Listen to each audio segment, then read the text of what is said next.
my thermals over my head. It's like, here, take these, because we couldn't find them this morning. I was like, oh shit. All right. Yeah. Hello, everyone. Welcome to the tavern. It's been finally opened again for today. Apparently, I have actually come up with a full name for the tavern now. Oh, Yeah, Weissen says, haha, bundle up, don't want to be cold. Yeah, no, I don't want to be cold. Ruby's Resplendent Tavern. Ruby's Resplendent Tavern. Very nice. Yep. I wanted to have a little bit of alliteration there, but not like way too much.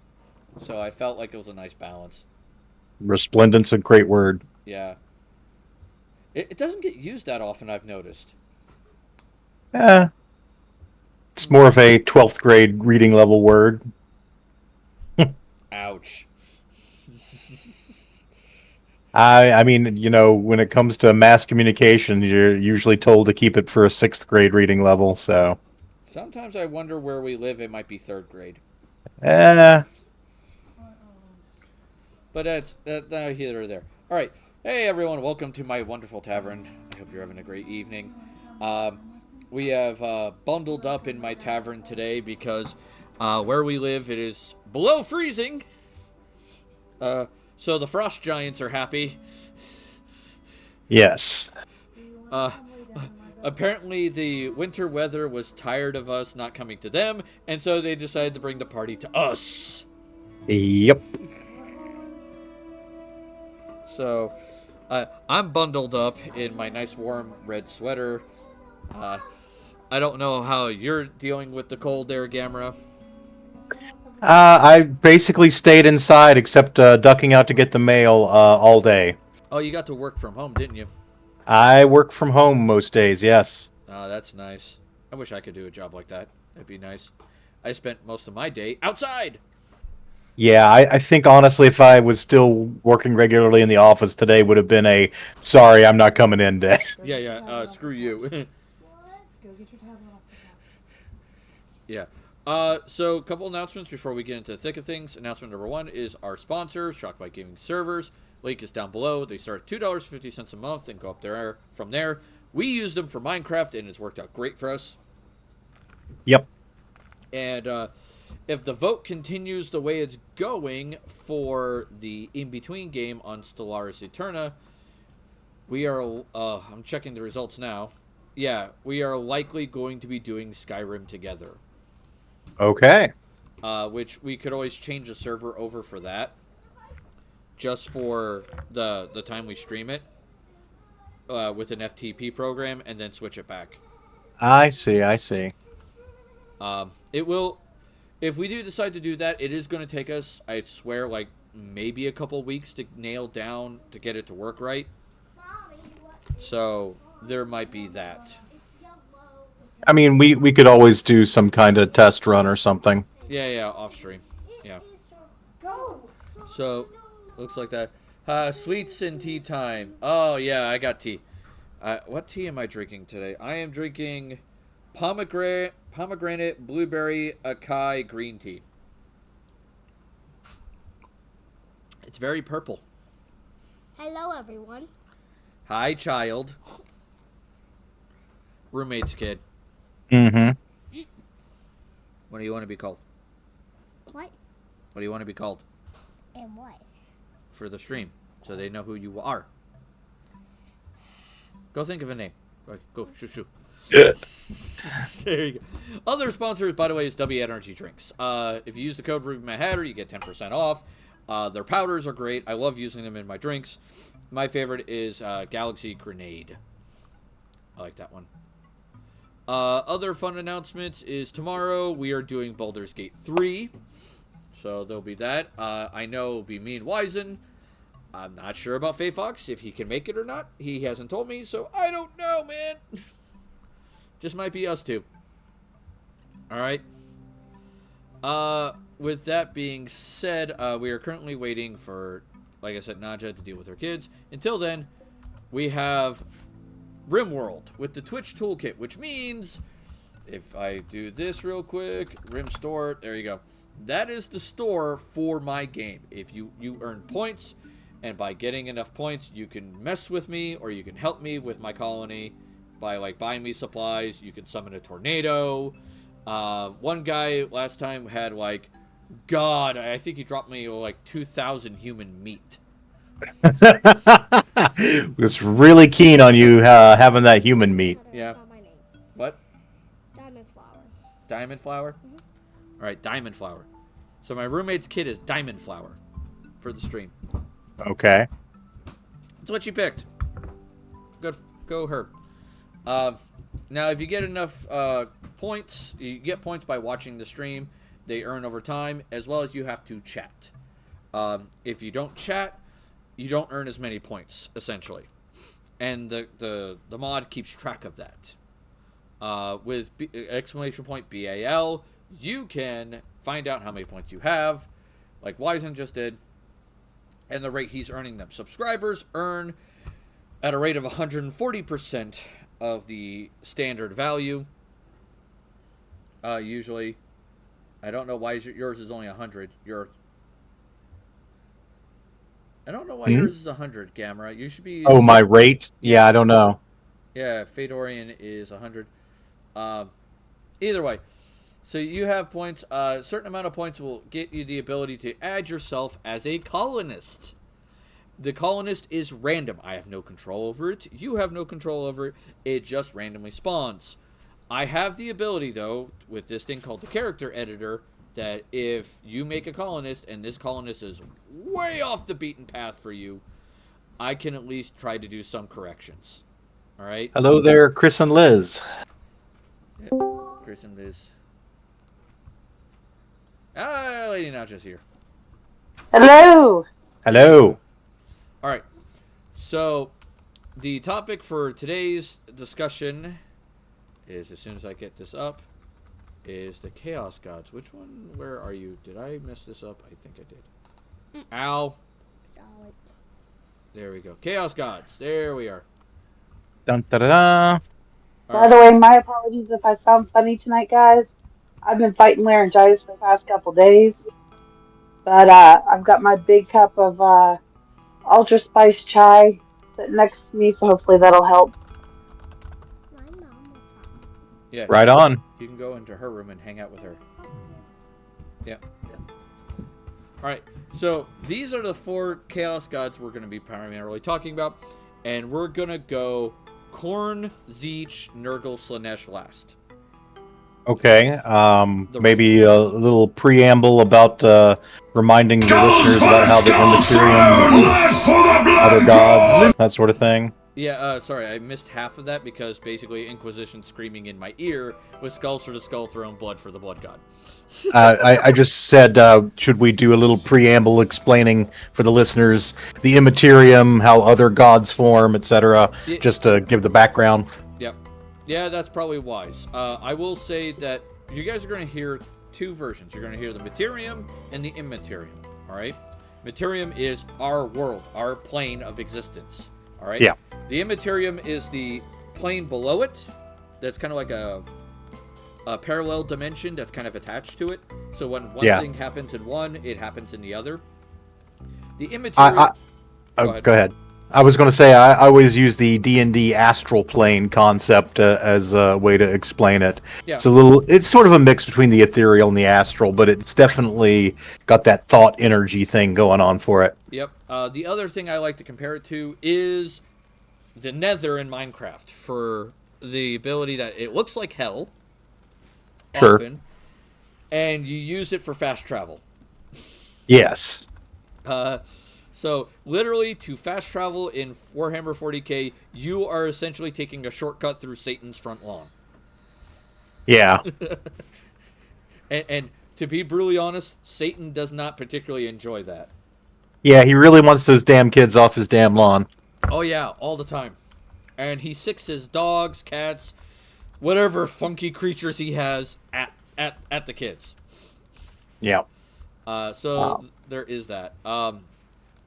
One thing I want to mention about the Immaterium is it is pure emotional energy.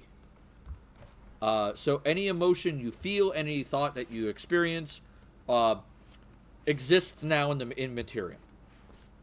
Yeah, it resonates with the souls of most living beings. There are a few exceptions. Some creatures have souls that shine brighter in the immaterium. Some have souls that shine much, much more dimly. Um, and so the beings of the warp aren't as able to zero in on them. And there are even a rare few beings that are said to be without souls, that have no presence in the immaterium, and in fact can disrupt it by their presence. Yep. But most living things, their thoughts, their emotions, have an effect on the immaterium, or the warp, as it's called. Thanks to eons ago, a very advanced race essentially weaponizing it, changing it, and probably damning the entire universe as a result.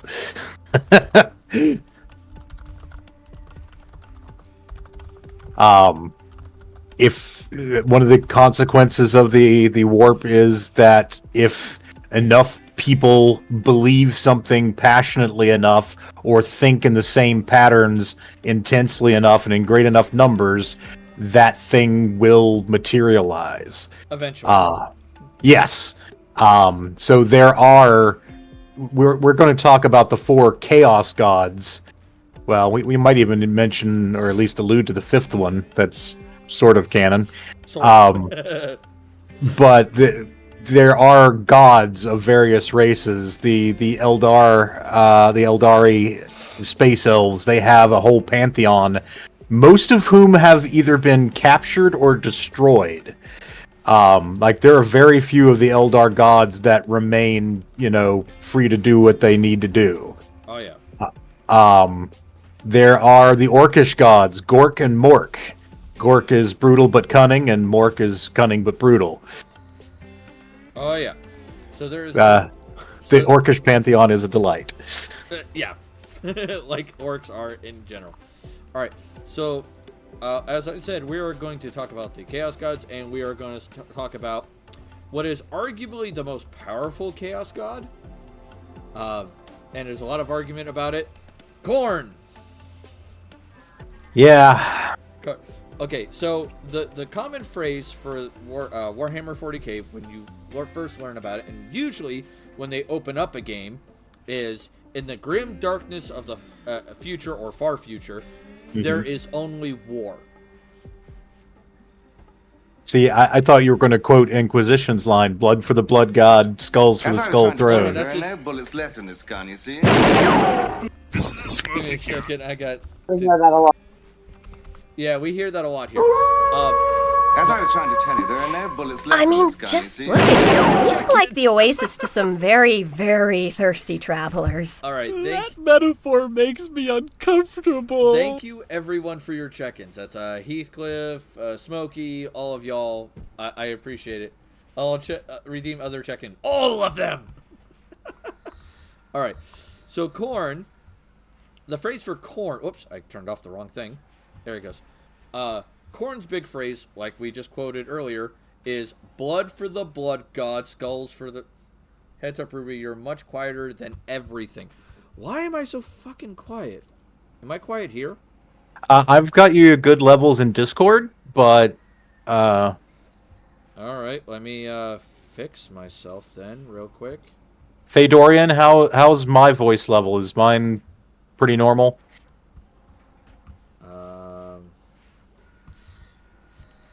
System sounds, blah, blah, blah, blah, blah. Okay, let me try sounds. Yeah, Fedorian says mine's good. Yeah, So if we can boost yours, that would be... That's what I'm trying to do right now. Recording. Okay, so... What is it? Okay, that should be disabled. And this... Okay, so this is the one I need to go into. Levels. How is that? Is that much better?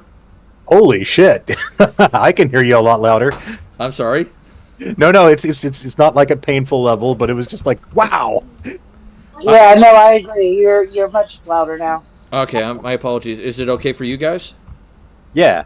Okay. Oh yeah, it's fine. It's a marked difference. All right. Oh yeah, we got something in Rimworld happening. What is it? Let's see. I would say clearer too. 1 is gold. 2 is a ship chunk comes down. 3 is a poison ship part.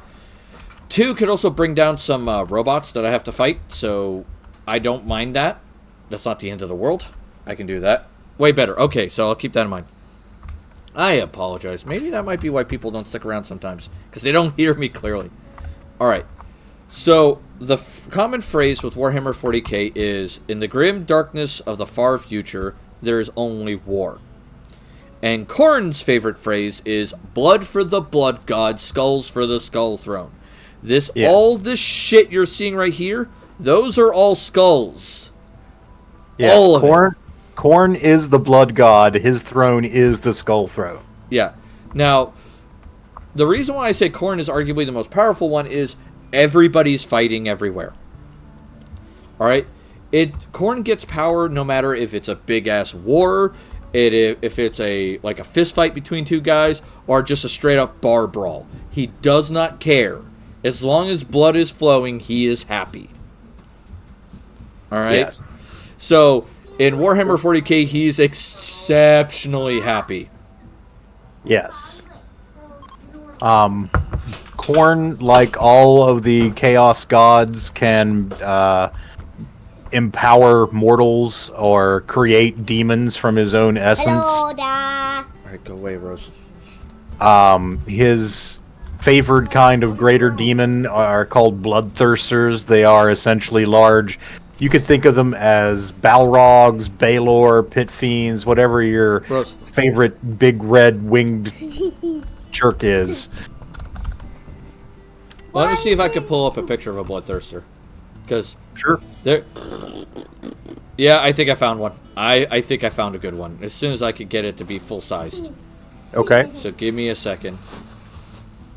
My internet is going a little slow. Can I just open you as a new image? That works just beautifully. Awesome. Well, let's do that. This is a bloodthirster. They're big. They're angry. And now here's the thing. Khorne is about fighting, blood, kill, murder, death. That is his shtick. Alright? If you ever want to figure out someone's worshipping Khorne, they are very angry. They want to fight all the time. That's kind of a thing. They're very obvious that they're a follower of Khorne. Yeah, he's probably the least subtle, least clever of the Chaos Gods. So despite that raw power, it's not like he has a huge advantage over the others. Now, he is a blunt object. Yeah. I will say this about the Chaos Gods. If you were trying to find... everybody in Warhammer 40k is a bad guy. But if you wanted the stereotypical default bad guy, if you were to throw a dart at a dartboard, 9 times out of 10 you're going to hit Chaos. They tend to be the bad guys of the bad guys. Oh my god, they're horrifying. But every Chaos deity has an upside. Or in some cases, multiple upsides. Alright? Upside number 1 with Khorne is, Khorne will never lie to you. He will never deceive you. He will never trick you. He is very much, you, me, in the field, mano a mano, let's fight. Yeah, he has no need for deceit. In fact, that would frustrate what it is that he wants to do. Yeah, so he won't do that. Another thing is Khorne is not big into magic. He will use some magic, but it's not his main shtick. The majority of the magic he'll use is, I'm going to light my sword on fire and start shanking people. That's about the extent of it. And so he is all about melee combat. He is all about getting in there, fighting, let's go. I'm not sure if you caught one of the more recent books, Gamera. Hard to say. In this case, they were talking about something that Khorne did recently. Okay. Apparently, Khorne, if you hadn't saw the picture I was showing earlier, he tends to be the guy that just kind of sits on his throne. Every picture I've usually found of him is not him standing up. He is just dad-bodding on a chair. He actually has a belly. Yeah. He's very much the dad bod. But he's hanging out on his throne, just kind of chilling. All right. In the most recent book, I don't know the exact nature of the events because I haven't gotten a chance to fully read the section. But the way it was described to me, and I saw it online, was he put both hands on his chair, stood up, walked over to the fridge, and grabbed and opened the coldest can of whoop-ass on the Imperium. I'm not sure what events you're referring to, but that is an amusing image. Yeah. You will be my sacrifice. I don't know the exact nature of everything that's going on. I'm trying to catch up with all the background information about what happened. But essentially, he did something that really fucked over Gilliman. Could be. Could be. Like that's the impression I was given, was Gilliman was trying to do something, and Khorne just completely fucked it. It's entirely possible. So, like, oh boy. I know that they were dealing with a new... so one of the recent things in 40k lore is, for years, you know, they've been dealing with the Tyranids who've been sweeping in from one side of the galaxy like, oh shit, you know, we've got these all-devouring space bugs coming at us. They recently realized, oh shit, they're actually coming in from the other side too. It's a pincer maneuver. And so they've had to open up a new crusade front against the Tyranids. So it might be something to do with the events of that. That might be likely. It's a very real possibility. I'm not sure. But I also know that Angron, who is his favorite demon Primarch, has been active recently. Yeah. I will say the Chaos Demons do pick their champions. They each have one champion that definitely suits them best. For Khorne, it's the one we just mentioned, Angron. And if you haven't been able to figure out from his name, Angron is very angry. Yeah. Like, there are a number of other figures in the lore associated with Khorne, but Angron is probably the most famous. Angron is earth-shattering, oh my god, universe-shaking, fuck-ass mad. Like, all the time. He actually has a 40k model now, if you want to, like, quickly Google up a picture. I'm going to pull up Angron, yes. I mean, spoiler alert, he does look like he's basically a variant of a Bloodthirster. Because, yeah, he's basically a Bloodthirster. Oh, come on, you got to let me have a bigger picture than that. Yeah. It's being a pain in... I'll just pull it up on the webpage itself. Haha. That's Angron's model. Yeah. That is Angron. He is angry all the time. He actually, those little things that look like dreads coming off of him, those are things inside his skull. Yeah. That if he feels any emotion other than anger, he'll be in immense mind-shattering pain. Yeah, this actually goes back to the time when he was flesh and blood. When the Primarchs were scattered through the galaxy, Angron got dumped on a planet that had common gladiatorial combat, and he was essentially a gladiator slave, and he was implanted with what they call the Butcher's Nails. The nails, which, yeah. Yeah, it basically is a surgically implanted cybernetic attachment that fuels him on to greater and greater rage. Yeah, so that is Khorne's champion. Now, if Angron is ever killed, sort of, like defeated, he will return in 8 days, 8 weeks, 8 days, 8 hours, and 8 minutes. Because 8 is the number of Khorne. Yeah, Khorne loves the number 8. Every Chaos God has a number they like. Yep. Khorne's is 8. So he's a big fan of that. So that's always fun with Khorne. But once again, Khorne is the easiest one to understand. He kind of does his thing very openly. You with us so far, Nadja? I am in fact. Okay, so what do you think of Khorne? I mean, I can honestly appreciate that he's so just straightforward. Yep, very honorable. All right, so we go from that, from being very honorable, very, very straightforward, to, well, the opposite. we're going to go with the opposite. Meet Zeech. No, okay, go ahead. I was going to give him his quick title, which is the Zeech? Changer of Ways. Zeech. I usually pronounce it Zinch with a second N there, but yeah, I've heard people say Zeech as well. Zeech. It's Tzeentch. Yeah, I'm hitting that N a little harder, I think, but yeah. I always hesitate when people call Korn honorable because I don't think honor is really part of the equation for him. He just happens to accidentally be somewhat honorable by the fact that he doesn't engage in deception. But yes, Zinch is very much the opposite of honorable. And honestly, I'm going to say it, Zinch is my favorite Chaos God because I love a manipulator, a planner, a puppet master. Zinch's catchphrase that you will sometimes see in the lore or in the memes especially is just as planned. Just as planned. Yeah. You ever have those villains that, like, no matter what the fuck you do, it's...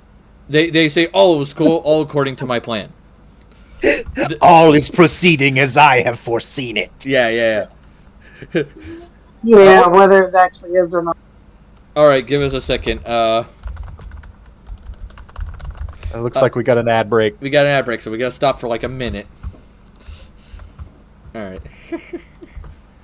So, thank you, subscribers, for all of you who are subscribed. That's 9 of you currently, and I'm super appreciative of that. If we ever reach 30, Naja gets a Avi like we have. So, I feel like that is a worthy goal to get some of you to get your friends to, with their Amazon Prime subscriptions, come on here and help us out. Absolutely. It costs you nothing, costs them nothing, just a few moments of their time, and boom, it helps us out so much and helps keep the lights on. It also makes the machine god happy. Yes. Like, god damn it. Yeah. And I would be really appreciative too. Oh, yeah. Alright, looks like they're back. Yay. All right. Oh, boy. So, Zeech. Zeech, like he said before, is always just as planned. Yeah, that guy. It is often ridiculous. It is often a pain. Zeech is one of those guys that you think you know what you're doing, and then suddenly he's doing something else. And if you try talking to him, he knows all of the past and all of the possible futures all at the same time. And it is crazy insanity. Yeah, so I've got a wiki article here. It describes his many titles as the Changer of the Ways, the Master of Fortune, the Great Conspirator, and the Architect of Fate. He is the Great Sorcerer, the God of Sorcery and Change, and Master of the Mutable Stream of Destiny and Time. Yeah. I feel like we're talking about Daenerys Targaryen. Sort of, except way more chaos. Like, Zeech is one of those Just get the guys... wrong Netflix names. Zeech is constantly changing things. Now, I'm going to jump off here later. Okay, Cliff, you have a great night, man. Thank you for showing up. Zeech. He's one of those guys that, like, if you talk to him, he'll suddenly start talking about, like, what you're going to have for breakfast tomorrow, and then switch to, like, the heat death of the universe, when that's going to happen, to, like, oh, hey, you know, your father is still alive, even though he died, like, 4 years ago. Like, he just constantly jumps around and messes with you, and it is just craziness. Yeah, it's worth noting that, and the wiki, the article I'm looking at goes into this. You know, while he is a master planner and, you know, he's always manipulating people to doing what he wants to do, for him, it's more about the game than the win. Like, he gets the energy from the manipulation itself, so it's not like this is part of his grand plan to take over the universe, because if he ever did that, he'd be done. He would have no more purpose to fulfill. So it's really about the fact that he is able to do the manipulation that gives him this empowerment. I don't know. And what else was I going to say? He's opposite to Khorne in another way, as Tzeentch is the chaos god that is most likely to use sorcery. He is somewhat of a specialist in that. Yeah, he's very good at it, and he's also great with magic. His shtick is magic. Yes. So if you want to do another quick Google image search, his favored demon type, his master servants, are Lords of Change. All right, let's see if I can pull up that real quick. Yeah, Lord of Change, 40k. There you go. That's the guy. Let's see if we can pull up the model. There we go. This vulture looking. Oh, come on. I hate it when it does that. Yeah, the new Warhammer store. It sucks. Yeah, we don't want it.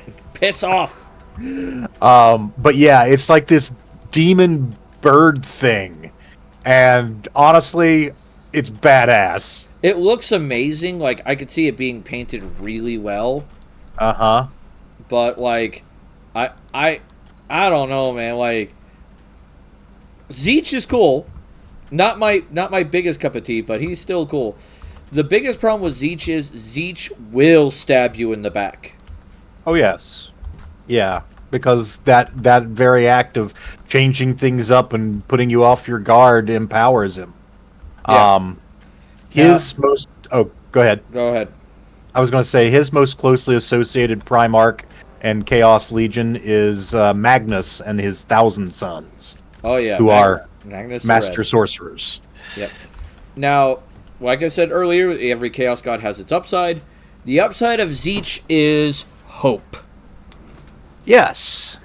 He provides the hope that your life will change for the better. But is it a false hope? Not necessarily. No. He is the master of change, so if things are terrible, he sort of represents the possibility that they can change for the better too. Yep.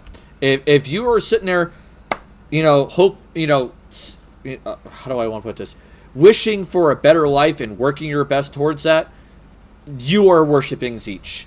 Now, worship's a strong word. Yeah, worship. Yeah, sort of.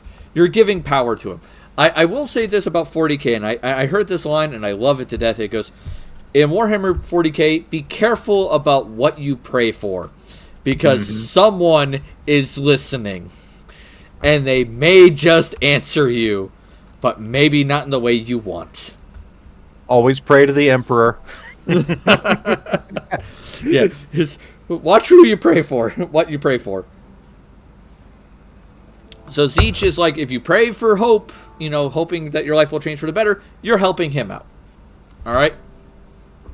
So that is Tzeentch. Tzeentch is fun. I forgot to do. Where is it? I forgot we have memes for Khorne in them. Ooh.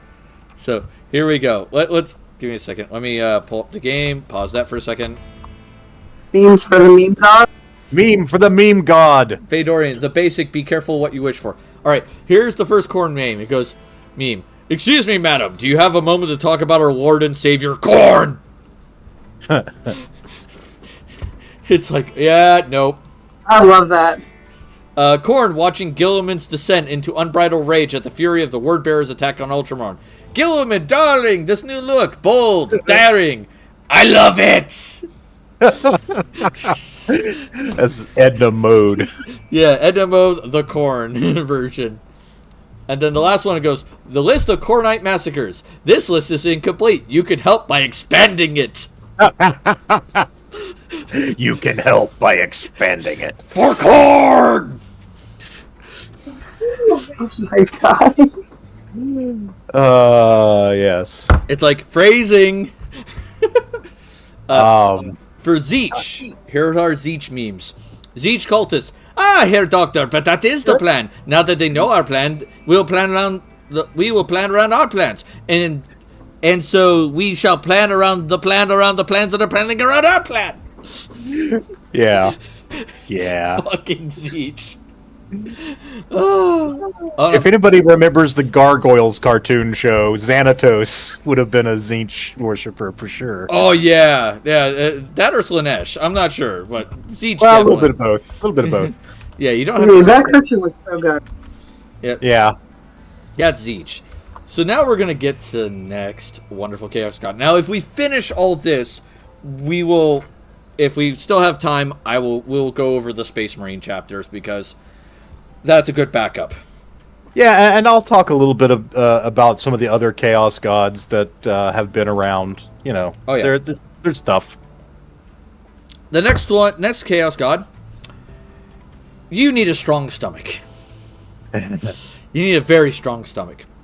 So, Well, you could be talking about either one of them at this point. yeah, that's not wrong, but in this case, where Zeech is the Lord of Change, Khorne doesn't hate Zeech. He kind of gets annoyed with him, but doesn't have a hatred for him. Zeech, on the other hand, has a hatred for the next guy, and the next guy has a hatred for Zeech. And who is that? It is Nurgle. Big Papa Nurgle. Papa Nurgle. Grandpa Nurgle loves you for just who you are.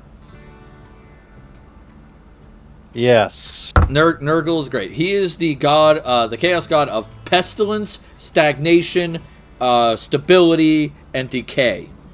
And death and despair. Yeah, death and despair. Yeah, I forgot those two. Yeah. He looks like a big, friendly, crazy gnome. What was that? She said he looks like a big crazy gnome. Yeah, big crazy. All right, so Nurgle is like a grandfather figure, except instead of handing out little Werther's candies to you to make you feel good, his treats are plagues. He sees handing you a plague as giving you a gift. Yeah. He's that kind of guy. How is She's like, I don't know. So Nurgle, along with Khorne and Tzeentch, are the oldest of the core Chaos Gods. All three of them had basically been fully formed in the timeline by the 2nd millennium AD. So by the time, we are in the timeline, 2023, all three of those guys are around. Yeah. Nurgle is, as Ruby said, they call him Grandfather Nurgle or Papa Nurgle. Really this weirdly avuncular figure in some ways. People do worship him to stave off disease and rot and decay. More of a, I'll worship you so you don't do these things that you specialize in. At least to me. Right. His primary demon servants are great unclean ones. I'll pull If up a you model. want to, Yeah. if you want to pull up the model. Though I will say that Nurgle has one of the most fun lesser demons. They have all kinds of different ranks of demons that fit under each of the Chaos Gods. But Nurgle's least demon servants are Nurglings, which are basically these little gremlins that like to tear up shit. And so on the 40K website, whenever they have technical difficulties, they usually put up a page with a Nurgling unplugging cables saying, we're experiencing technical difficulties. All right, this is a Nurgling. Okay. Yeah. Fedorian goes, I pictured a diabetes memes. I appease you to leave me alone. So these are Nurglings. They are adorable they're adorable little acting creatures. When I say acting, I said adorable acting, not adorable looking. Yeah. And honestly, this is a rougher looking one than they usually depict them as. Yeah. Yeah, they're fun little dudes. This is the great unclean one. This big guy right here. Yeah, so the Nurgling is basically the Mucinex mascot, and this is its Pokemon evolution. Yep. Oh my god. Yeah, no, we're not lying. That's how it kind of works. Because I'll give you one story as an example. Oh, there's a Nurgling plush. Oh, God. There's a Nurgling plush. Oh, my God. This is fucked. All right. So you noticed in the picture of Nurgle, there was a big honkin' cauldron. All right? Yeah. All right? That's where he cooks all of his stuff. All right? That's where he makes his diseases. It's sometimes where he makes some demons. You know, shit like that. That's where he makes his stuff. So, at one point, a Nurgling was sitting on his shoulder while he was cooking up supposedly his greatest creation. Uh-huh. All right? And the Nurgling accidentally fell into the cauldron. So, instead of drowning, the Nurgling started to just suck in as much of the liquid as he could so he wouldn't drown to death. And he kept getting bigger and bigger and bigger, and eventually he became a great unclean one. Then he looked up at Nurgle with the cauldron empty and went, "Oh my god, grandfather, I am so sorry for doing this. I've ruined your greatest creation." Nurgle then smiled, looked at him and went, "No, you haven't. You are my greatest creation." Alright? So, the upside with Nurgle is that his virtue is love. He loves you. He cares for you. He wants to help you. That's why he makes these plagues, so that he makes what he thinks making you better. How do plagues make someone better? In his mind, not being plagued and all this stuff is not good. He wants to help improve you. He does have a weird sentimental streak. We'll get into some more stuff in a minute, too. Oh yeah. It's just it is. Oh my god, crazy! It's like, dude, what the hell? What else did I want to... Oh, yeah, Nurgle's Chaos Legion that is allied and basically directly worship him are the... Oh, God, I just blanked on their name. It's Mortarion and his Death Guard. Death Guard, yeah, I was going to say, the Death Guard. So they field Plague Marines who are basically Chaos Space Marines, warped and diseased. They have, like, tanks that sling, like, disease bioweapons at their enemies. And Mortarion... well, I mean, we haven't been bringing up all the Primarch pictures, but Mortarion is a fucking badass, if you want to bring up his model. Yeah, I can bring up Mortarion. Just give me a second. I'm going to close a few pages. Yeah, close a few of the ones that we've already seen. Alright, so, Mortarion... Mortarion. Alright, 40k. So, this, as soon as I can pull up that image, this is Mortarion. He's got these weird moth-like wings that bear him aloft. He has this, like, bone-edged scythe. He's got this little, like, lantern that he carries with him. It is an incredible model. I just think he is one of the most visually striking that they've done. Now, I will say this about the Death Guard and about Nurgle. Nurgle's followers, the reason why they look like they're falling apart, but they seem to have a giant smile on their face and they're super happy, is because they don't feel pain. That is their connection with Nurgle, makes them not feel pain. Nurgle, like the Death Guard, for instance, will fight you the strongest if you ever tried to cut off their connection to Nurgle. Because at that point, all those organs sloshing around, all the bugs on them, everything, they feel it all. They'll feel everything. As long as, if they don't have a connection to Nurgle. Yeah. So, that is the problem with that. So, but the upside is, they love Nurgle. Oh, they love him to death. Grim Reaper meets Mothman. Yeah, kinda. I mean, you're not wrong. That's. I will interject to add that Nurgle is the captor of one of the few remaining Eldar gods. And we'll probably get into this whole thing as we get into Slaanesh, but basically the Eldar's gods are mostly dead, mostly consumed by Slaanesh.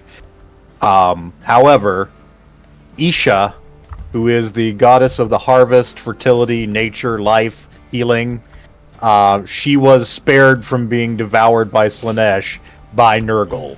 He took her prisoner and protected her. And the lore is that supposedly every new disease or pestilence he creates, he tests out in his plague gardens, sometimes on Isha, but Isha's still there trying to whisper the cures for these plagues into the universe to be discovered when they're most needed. Yeah, so, I was gonna say, yeah, she's constantly whispering it. It's really cool that's going on. I was gonna say something and my brain just went, nope. I hate my life. But Nurgle's a fun guy. He just loves you. He wants to be your friend. He wants to take care of you. He wants you to stay just who you are. If you had someone who was like Nurgle in your life, he'd be that friend that basically you would just go to and go, someone called me, fat or ugly or whatever, and he would just hug you and go, it's okay. You are perfect just the way you are. have some donuts. Have some donuts. How old are these donuts? No one cares. Just eat them. All right, so we got the Nurgle memes. You ready for this? All right, let's hit with the Nurgle memes. All right, there you go. Did you remember to wash your hands? All right.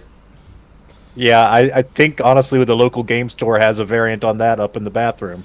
Yeah, and Naked Slaanesh Demonette got 40,000 likes on Facebook. Let's see how many our beloved grandfather can get. Mind you, he has a, tongue coming out of his belly, and the Nurglings are using it like a water slide. Slide! Yeah. That's goddamn amazing. I love this. Nurgle is so much fun. Here, have this present. It's diabetes. Oh my god. Here we go. It's dangerous to go alone. Take this, and he's holding out a Nurgling. that is Papa Nurgle. Out of the Chaos Gods, to be brutally honest, Nurgle lore-wise is one of my favorites. I'm not a giant fan of most of his models. Sure. But I love the lore behind them. If I was going off of just looks, I love the Khorne models. Mm-hmm. They look amazing, most of them. The Khorne demons are all really brutal, spiky, and they have muscles upon their muscles. Yeah. Like every Khornite follower looks like they've never skipped a day at gym. Ever. It is crazy how muscled they are. Tzeentch's stuff has a bunch of extra tentacles, 6 eyes, all kinds of weird shit. But that's Tzeentch. Tzeentch just does that, and it's all the time. Nurgle's guys look like their guts are kind of coming out of them. There's insects flying around, all that shit. As I mentioned, Nurgle would be that guy that would hug you and take care of you. Khorne would be that guy to tell you, let's go to a gym and work out your anger. Or let's go kick their ass. Or let's go kick their ass. Your Tzeentch friend would be more along the lines of, I wonder how many poisons I could buy to mess with them, or how much social media damage I can do to them before they lose their minds. Yeah. All right. So there is that. Then we get to the last Chaos God of the main. Yes.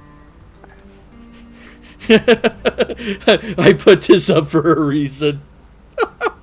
Yeah. All right. Slaanesh, the Dark Slaanesh. Prince. Yep, the Prince of Excess. Yep. She who thirsts. Oh boy, so many things. And mind you, we both just used he and she to describe this one, because Slaanesh is everything. Slaanesh is all genders, no genders, whatever it wants to be, whatever you want it to be. Yeah, whatever you want it to be. Yeah. So domains include pleasure, pain, sensation, desire, and importantly, excess. Excess. Slaanesh is the best way to describe Slaanesh. They are the god of sex, drugs, and rock and roll. Yeah. And that actually shows up in their followers. Because, it does. Because, like, for example, let me see. Emperor's... See, it knows what I'm looking for. All right. Say hello to the Emperor's children and one of their favorite and unique weapons. A flame-throwing electric guitar. Yeah, so the flame-throwing is actually a variant. They have... That's what's called a noise marine. They use concentrated sonics to injure their foes. These are your... Slaanesh followers are your edgy kids that love way too much art or something. Hedonism cranked to 12. Faye, 12 is not high enough for Slaanesh. Those are rookie numbers. You need to get those numbers up. That's good. God damn it. The actual picture of Slaanesh is this. Yeah, that's mostly work safe. It's mostly work safe. So we should talk about how Slaanesh came to be. Yeah, that's kind of important because Slaanesh is the youngest Chaos God. Yes. So Slaanesh came into being round about the time the Emperor, I think just before the Emperor started to unite humanity. So around 30,000 AD. And that was because the Eldar, who are one of the most powerfully, naturally psychic races in the galaxy, had become decadent, self-absorbed. They essentially were just having sex all the time and, fighting and basically just indulging whatever impulses they wanted to indulge. And so they essentially, as I've heard Ruby put it, murder-fucked a chaos god into existence. Yeah, that's putting it mildly. We're gonna basically murder-fuck her into existence. Say, what? Yeah, and the real problem here, not just that, oh my god, you've created a new chaos god to cause trouble. It tore apart, some of the physical realm because the new breaches from the Immaterium formed. I believe that's when the Eye of Terror opened, which is like a gaping hole between the Materium and the Immaterium. But basically, Slaanesh was born with this innate desire to eat the tasty, tasty souls of Eldar. And basically every Eldar that dies who does not have in their possession one of their soul stones that, preserves their spiritual energy, their soul goes into the warp and is consumed by Slaanesh. Nom nom nom nom nom nom nom. And when they first noticed this happening, they prayed for their pantheon of gods to intercede, and Slaanesh ate their gods too. There were 3 Eldar gods from the entire pantheon that essentially survived. Isha, who we already discussed, got her ass kicked, and Slaanesh took her prisoner, but Nurgle basically went in, waging war against its Chaos brother-sister, and got Isha back. Yeah, Nurgle's like, I like this one. I want it. And Slaanesh was like, no. And then suddenly sibling fight occurred. Yeah. There's Segarak, who is the laughing god, who basically survived by running the fuck away. Smart. Oh, yeah, that was a smart thing to do. And then there's Kayla Minsha Kane, who is the Eldari god of war, death, violence. Basically, Cain is Khorne, except that he's not a full-fledged Chaos God. He is the Eldar version of what, Khorne should be. And Cain was defeated, but he was not consumed because his essence shattered across the Eldar infinity circuits, and they can still conjure his avatar as needed. But basically, the Eldar pantheon was just crushed. So even their gods got screwed over by Slaanesh. And let's see, Slaanesh's primary demon servants are Keepers of Secrets? I think, yeah, Keepers of Secrets. Yeah, that sounds right. I think it's Keepers of Secrets. If you want to check for a model. If I could type today would be nice. Oh, yep, it's Keepers of Secrets. Oh, yeah. All right, prepare yourselves because, oh boy. Yes. This thing. If you hadn't noticed, its left pectoral area is male. Its right pectoral area has a boob. Yep. It doesn't care. Yes. It mirrors, I think, the demonettes of Slaanesh who have interesting topological chest regions. Yeah, it's a little weird. They're also huge. Like, to give you an idea how big we're talking here. That's how big they are. The little ones under it here, those are normal human-sized. Yeah. It's massive. It also has hooves. Yeah, like all greater demons, it is many times the size of a pathetic little mortal. Yeah. The associated Chaos Legion is, of course, the Emperor's Children, as Ruby already mentioned. They have their Noise Marines, which, actually, if you do a quick search for Noise Marine model, there was a promotional model for a Noise Marine from a few years back that is amazing. Like, the default paint job they show off on it, you gotta see this shit. Is it, like, multicolored and all that jazz? And different prints, yes. Okay, give me a second. I think I found it. Is it this thing? It should be on the right. Yes. Yeah, that's a Noise Marine.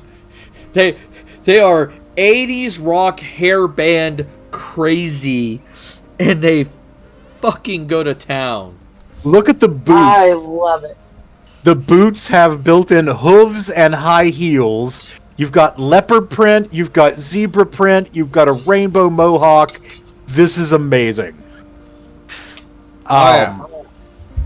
And then the associated Primarch of the Emperor's Children would be Fulgrim.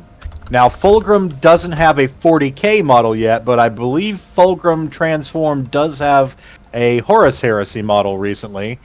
Yes, you want the serpent form there. Yeah, I'm getting it. Just give me a second. No, I want to show him off as what he was before he became that. This is Fulgrim. Fulgrim and his chapter are all about perfection. Yes. And they obsess over it. He is also the second prettiest Primarch after Sanguinius. It depends on what you're into. Alright. So, with that being said, here is Fulgrim's model. Yes, this is his new Horus Heresy era model, but after he has succumbed to the demons. And you're going to probably have to zoom in closer, because honestly, those wings make the picture so big. Yeah. There you go, yeah. And slide him down. There you go. I'm trying to get him to be on the right side here. There we go. Yeah, so essentially he's got a multi-limbed winged serpent form. Oh, yeah. He is something else. Something else entirely. Yeah, another picture of Fulgrim, what he looked like. And then what he became. He's a sexy snake. He turned into a sexy snake.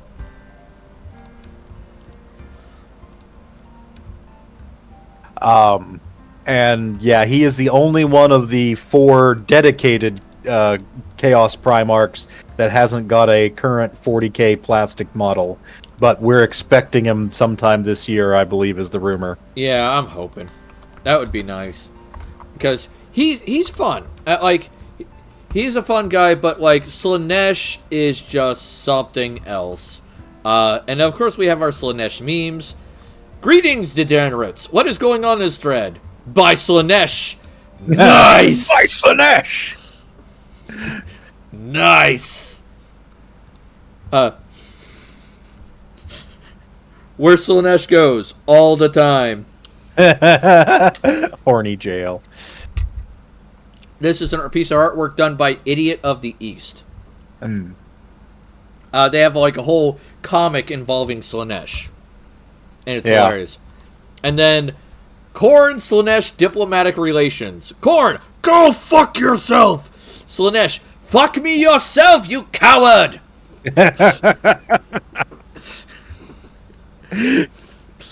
Now, I will say this for Slaanesh and the Emperor's Children. I think the Emperor's Children have the most fucked up, like, members. Because, you know, your Tzeentch Marines or the Thousand Sons, yeah, there's some bastards, but you get them. Your Death Guard, okay. Your World Eaters, sure, they're angry. But holy shit. Let me tell you briefly about two of the members of the Emperor's Children. Uh-oh. We have already discussed Fabius Bile. Oh no! Oh no! Fabius Bile, before they fell to chaos, Fabius Bile took a look at their genetically engineered perfection from the Emperor and went, you know what? I can do better. And had already started, you know, experimenting on the Emperor's Children genetically to try and make them even better. He was driven to perfect the perfect and would go to any lengths to basically make them better. He was harvesting parts of aliens to see if he could graft them into his fellow brother Marines. And this was before he fell to chaos. Yeah. He is basically the stereotype of every, like, mad scientist, Dr. Frankenstein. Just, you know, that is Fabius Bile down to a T. And his last name is Bile. You know he's a bad guy. Oh, yeah. And so, yeah, he is a major antagonist. He sometimes even operates independently of the Emperor's Children because they got tired of putting up with his shit. He's too much for the Emperor's Children. Okay, enough with your ass. And then my other favorite character of the Emperor's Children, just because of how fucked up he is in an entirely different way, there was Lucius. And Lucius, in the era of the Horus Heresy, was one of the greatest swordsmen of the Emperor's Children. And he took it real personal if anybody could ever beat him in a fight, and it was rare that anybody could. And we talked last week about the massacre at Istvan III, where the members of the traitor legions that their Primarchs thought were not going to go with them were put down on that planet into a trap to be destroyed. Lucius was actually one of the ones they sent down there, because they didn't think they could trust Lucius. But when they got down there face to face, Lucius is like, these guys? Fuck these guys. I'll kill all these guys if you just take me back up there.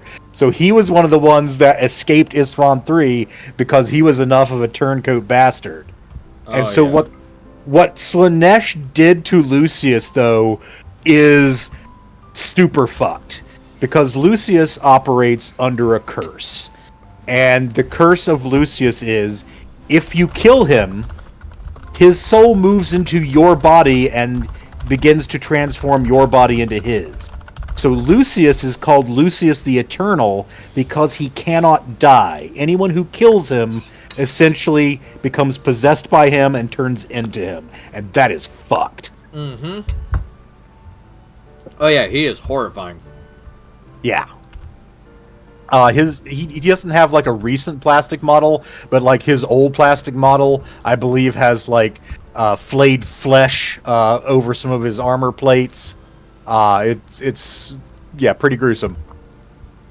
Yeah, the thing with Slaanesh is Slaanesh also, as long as you're doing anything in excess you are feeding Slaanesh. But not just that, but also any form of pleasure, Slaanesh gets something from it. All right?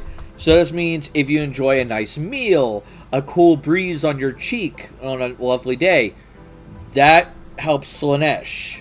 Yeah, that little, bit of emotion that you feel from that, feeds into that warp energy. Oh, yeah. So it's very much like, oh, okay. That's great. So Slaanesh is very much into a lot of things.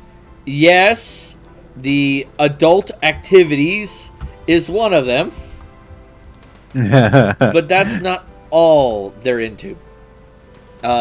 Drugs, torture, God, so many things. There's a lot. It's a big list. Yeah. All right. Slaanesh and Khorne, by the way, don't get along because Slaanesh likes to corrupt people, likes to entice them, and Khorne keeps killing them too fast for them to do anything. Yeah. So it kind of pisses them off. Slaanesh and Khorne don't get along. Zeech and Nurgle don't get along. Yeah, they kind of represent opposites in some way. Yeah. This doesn't mean that Slaanesh and Zeech will be happy or Slaanesh and Nurgle will be happy. They all kind of fight with each other constantly. It's just some more so than others. Yes. So that is the Chaos Gods, the 4 main Chaos Gods. Naja, which Chaos God do you think you will fall to?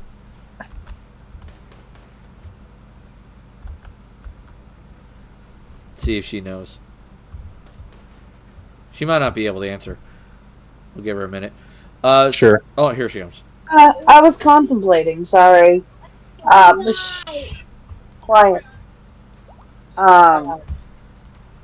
Sorry, they're both being a little crazy this evening. Oh, yeah.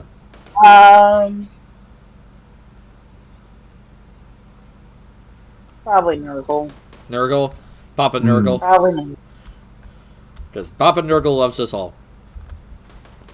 How about you, Gamera? You said... Oh, Zeech. Absolutely Zeech. Zeech. See, I'm not sure about me. I'm kind of stuck between two. And I'll get your guys' opinions on this. Alright? Well, actually, let's hear what you guys think first, and then I'll mention my two. Your two are Khorne and Slaanesh, aren't they? Not Slaanesh. Really? Khorne was my guess, actually. Yeah, a lot of people guess Khorne. It's not Khorne. You are a very angry person. Oh, yeah. Sorry. Yeah, Khorne is one of them. But not Slaanesh.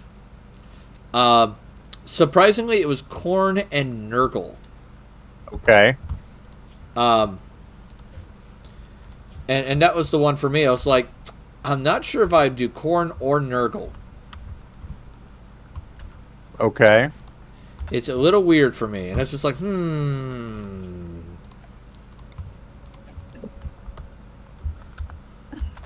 Yeah, I'm not sure. I know that you are very angry. What's your angle on Nurgle, though? I like stability. I like things kind of staying the way they are. And it does bother me when things change. I would say that I tend to be a very stable person, so I could definitely see a Nurgle angle on that, but I'm also a person that is always hoping and striving for positive change. Plus, I just really like plans and, things like that, and puzzles. And, yeah, so I'm going to stick with my Zeech answer. Yeah, I have the Benny Hill theme playing in my ear now. Let's talk a little bit about bonus chaos gods and things. All right, 1 second. We do have one thing from Faye. Faye says, I would love to be in the throes of creativity-fueled manic episode. That's Slaanesh. Sure. Slaanesh will love you. Yeah, Slanesh is very popular with artists. Not to mention, Faye, I kind of know your type, and Slanesh could become that type. Or a Slaneshi demon could become it. With very little difficulty. Yeah.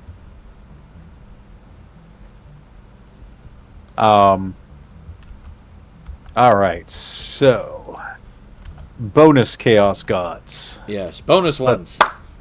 So, there are, of course, demons and things out there that are powerful, that are semi-independent of the chaos gods, some of which might someday reach the power level of a chaos god if the circumstances are right.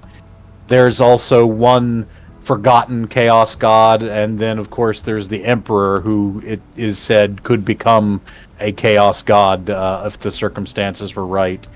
I'm going to talk briefly first about Malal or Malice. Now, Either this one. was... Yeah, basically Malice is the retconned name. Malal was the original. And he was the 5th Chaos God back in the very early versions of the lore. He was the god of anarchy and terror, also known as the Outcast God or the Lost God or Renegade God.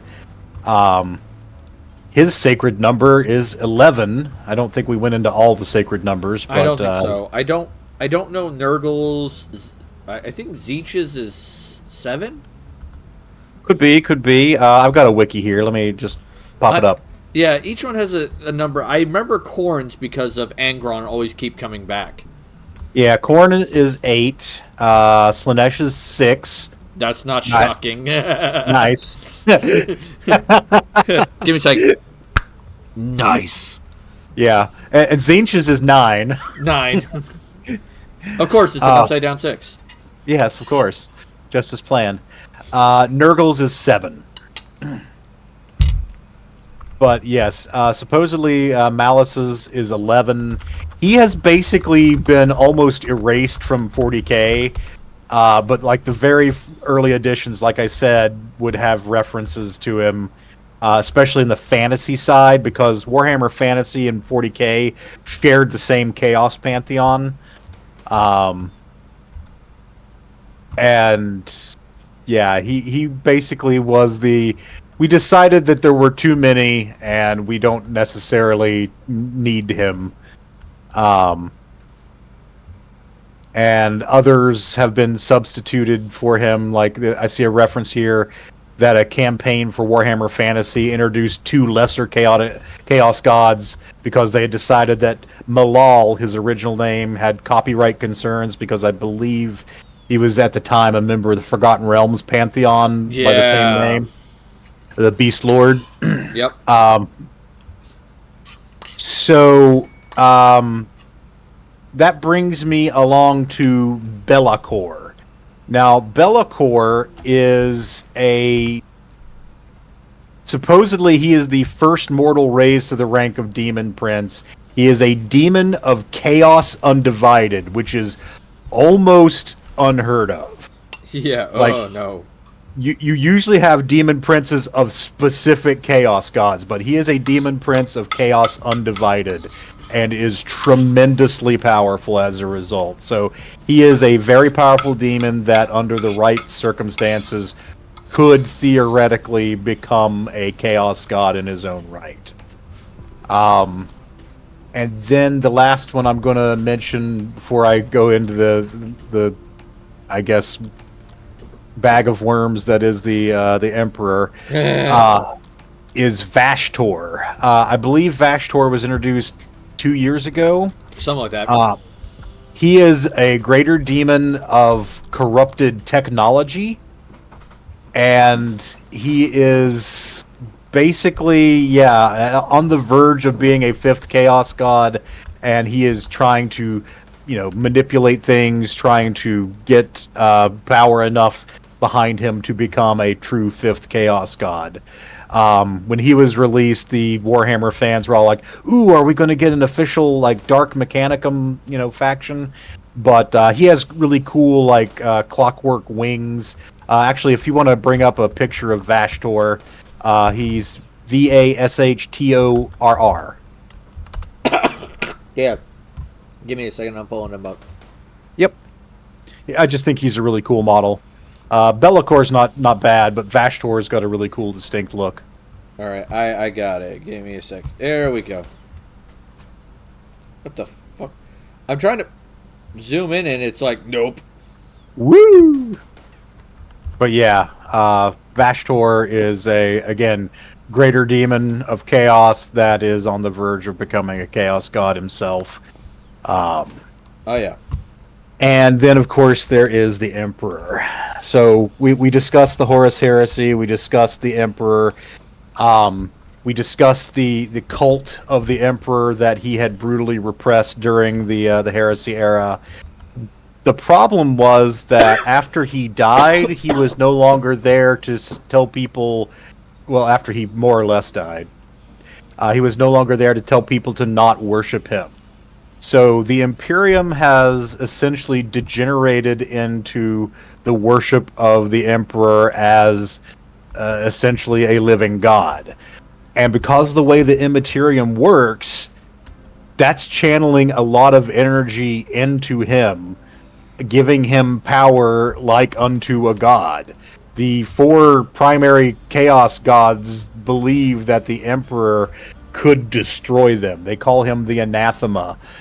He is basically what they believe could actually bring an end to them, because he is more powerful than any one of them, with the essentially collective weight of humanity's psyches behind him.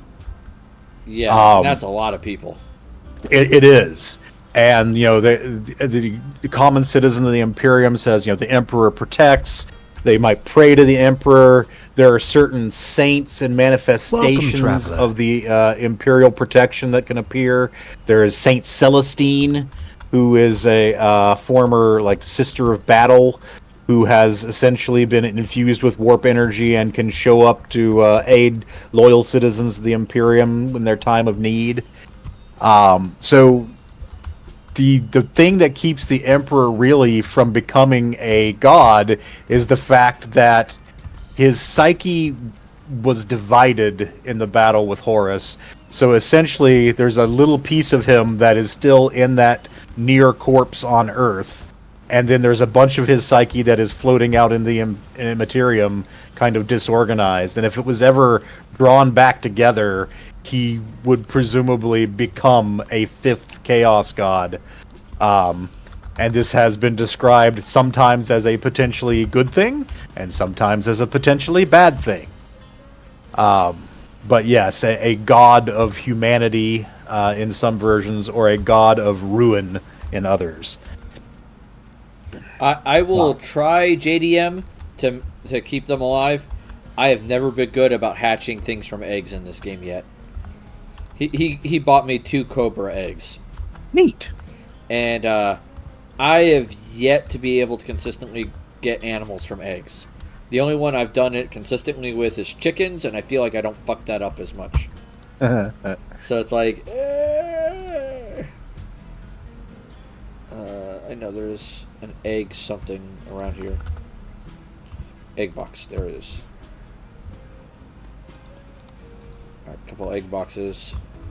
And I need to put a roof over that real quick. Alright, there we go. Never played, I just want to see if we can give them arms. How very is each of you? Or Nurgle? I'm not sure which. I don't... Well, I mean, if he's into that, it could be Slanesh. Joke's on you! I'm into that shit! Oh no, he's hot! I actually got to use that meme once in a actual conversation. Someone did this whole joke thing where it was like, someone comes to your house with a gun, puts it to your head, and you have to sing a song to not be killed, but you have to sing it perfectly. Which song do you pick? And I went, A, B, C, D, E, F, G, like that song. Yeah. And they're like, if you sing the ABC song to me, and I'm the kidnapper, I'm just leaving you at home. And I then put that little He-Man, like, Skeletor joke thing. It's like, joke's on you, I'm into that shit. Oh my god. Yeah, so the Emperor was about to become a Chaos God at one point. And yeah, this scares the everlasting bejesus out of the Chaos Gods. Yeah. He would easily be the most powerful. He would be able to just sweep aside the others. But, would humanity survive his actual ascension is kind of the question. Yeah. That is a good question. And yeah, that we don't know. It's really probably something that they're never likely to resolve, just because the Emperor being almost 99.99% dead on his throne is essentially the core of 40K's status quo. If the Emperor ever dies or gets up off that throne, it's like, what are we even doing anymore, man? Yeah, it's like, uh-oh. I'm trying to find a way to... There we go. Okay, so we did that. Wait, Hollerbot's not here. What the fuck are you on, game? I don't have a Hollerbot. Let's see if there's anything else about the powers of chaos that's... It has been theorized that sufficiently advanced artificial intelligences can be corrupted by chaos, and that might have been one of the things that led to the AI rebellion and the dark age of technology. Hard to say. Faye says, yeah, he being repressed, being worshipped is not a good sign. There's something we might want to mention when it came to him being worshipped that he did that could be a problem. I mean, we talked about Lorgar and the Word Bearers. Oh, yeah. In particular, I was going to point out the... what the hell is it called? What happened to Lorgar's home? Oh. Yeah, I mean... that. He basically leveled the cities and forced the entire legion to kneel by psychic might. Wouldn't the chaos like tech to make humans their slaves? They like worship. Tech is not always the method they use for worship. Yeah. So there is that. But they kind of go with whatever works for them. Tech, non-tech, whatever. They do not care. As long as it gives them some form of worship, they're ecstatic. We do have a lot of good evidence that the fears about chaos-infected artificial intelligences may be overblown. Because the core thing you have to realize about the Imperium in the 41st millennium is that it's ignorant in every sense of the word. Like, they have gone back to this primitive form of worship of this, guy on a golden throne that they can't see. They don't understand the technology that they repair. Essentially, very few of them are able to innovate or really understand the concepts beyond, let's do the sacred ritual, which coincidentally involves pouring oil down this, container in the front of the machine. Oh, it runs better now because we did the ritual, or because it needs oil. Yeah, because it needs oil. And, like... The thing is, the Imperium still very much uses AIs. They just don't recognize them as AIs.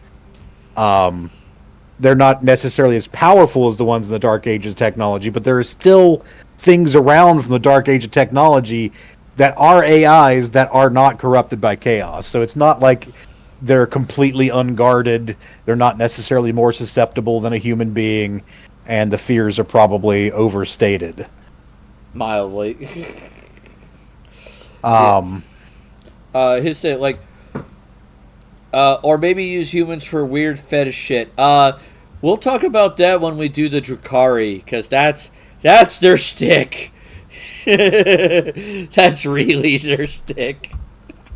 Yeah, after the fall of the Eldar, there were Well, I won't say just 2 paths, because technically there are some other Eldar that are neither Craft World nor Dark Eldar, but I feel like oil changes are arousing to robots. I mean, whatever they're into, man. I don't kink shame here, man. But yeah, they I suppose we don't want to necessarily get too into it because we're not going into the Necrons, but there are other beings that are sometimes worshipped that are not gods, including I'm sorry, I'm going to pronounce this both ways, the Satan or Catan. I'm not sure if it's a hard C or a soft C. I don't think anybody does. But basically, they are beings fully of the material plane. Very powerful electromagnetic entities that have no presence in the warp whatsoever. Oh, yeah. And some of them are worshipped like gods. And it is believed that one of the things that the Mechanicus worship might be one of them. Yeah, the alliance between the tech priests of Mars and the humans of Terra is tenuous and is currently premised on the belief that the Emperor, the God Emperor of mankind, and the tech priests Omnissiah are one and the same. Necrons, robots whose leader has a museum with a pair of panties on it, among other treasures. Yes. He's not their leader. Trazyn is one of many Necron lords. Yeah, he's not the Necron lord. He's just a Necron lord. Yes. Yeah. And who knows? We may actually get to one day do a full episode on him. Yes, and definitely more on the Necrons. But oh yeah, one of the things that the tech priests are possibly worshiping is buried deep within Mars and might be one of the Satan. Oh, JDM says I know some Warhammer, but I got 5 ads. Okay, so he'll be back in 30 seconds. Oh. So I'm looking at your Rimworld game here, and like that big storage room you got with the clothes all over the place. Is there no way to like stack that shit? The problem is if I stack it, they won't automatically equip it. Ah. And that becomes the problem. I see. So like I try to get them to stay auto equipped. Gotcha. And it doesn't want to apparently listen, so it's like kind of a pain in the ass. Yeah, that seems like a very frustrating feature. Yeah, well, it's because the stacking ability is part of a mod. Ah, yeah, that would do it. So it's consistently that problem, and it's just like, well, shit. Hey, welcome back, everyone. Listen to me. I'm a masochist Necron. Oh God.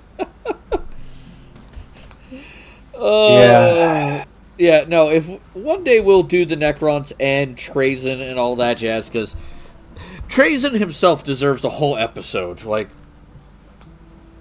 just to himself, all the crazy shit he does.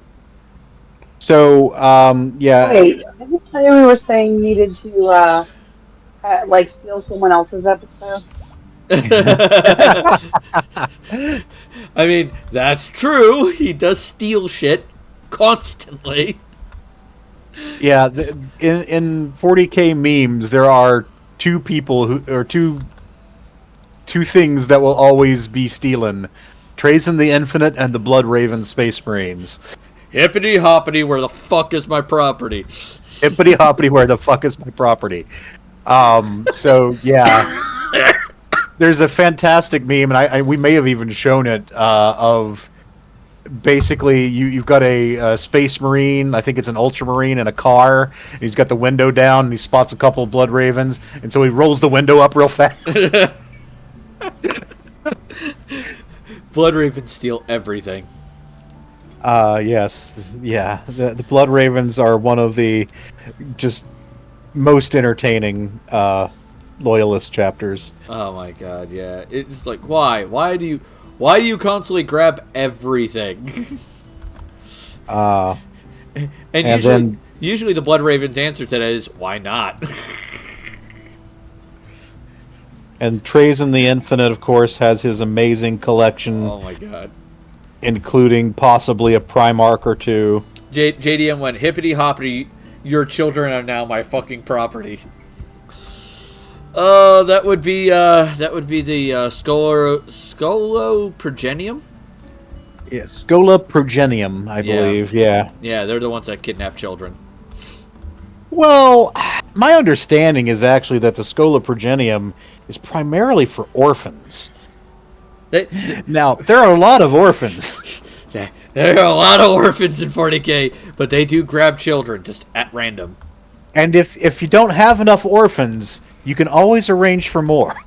This is true. This is very true. Oh no. The ones who do kidnap children from their families explicitly are the black fleets that train psychers. Yeah. Because any child with psychic propensities is abducted to be tested and bonded to see if they can be made reasonably safe to use their powers. And if they can't be, then they're fed to the Emperor, basically sacrificed so their psychic energy can keep fueling the Emperor's body. Yep, nom nom nom. JDM says, I mean, wouldn't a Blood Raven do it due to there being like a slavery system, I presume? Different chapters of the Space Marines have like mortal servants. They are treated with different levels of quality and volunteerism. So I don't know if the Blood Ravens are one of the ones that conscript said servants or not. Hard to say. Yeah, that one's like, not sure on that. We have very little official lore on the Blood Ravens because basically they are the chapter that exists in the Dawn of War video games, and that's pretty much what we see of them. They have exactly one model in plastic in the official game. Yeah. Oh, you know what we forgot to mention in the Chaos Gods? How their factions behave in the game. So, Khorne's faction is Russian, hit hard. I wouldn't say they're the fastest, the quickest Chaos group, but they're not slow. Right, I would say Slaanesh probably has the advantage in speed. In speed, yeah. Look at the... excuse me. Khorne's models, though, tend to be the strongest in melee for damage. Yes. They like hitting things, like, fucking repeatedly. Then we got Zeech. Zeech's models in the game are all about using that psychic power, messing with the enemy, messing with the board, doing all kinds of kooky shit. They're decent at ranged. They'll be okay. They're better at ranged than melee. That's for certain. But they basically stick with magic. Nurgle's stuff, they're decent at ranged. They're decent at melee. But motherfucker, are they a bitch to kill. Yeah, they're physically durable. They will take more punishment than everyone else combined.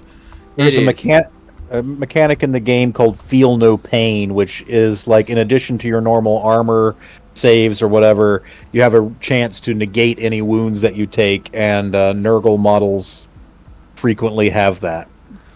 Yeah, and oh boy, they are something else. Nurgle's units, their big shtick is they want to take no punishment, and in return, you basically get sick around them and start dying.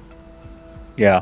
So, why do I need to be good at killing things myself when literally every plague that's sloughing off of me is going to do the job for me? I just have to be able to take a hit. Yeah. Oh, here we go, an invasion. Oh no. The first two I'm okay with. The third one I'd prefer not, but we'll see what happens. And then Slaneshi forces They're are very fast, hit hard, but they have tissue paper toughness. They do favor melee.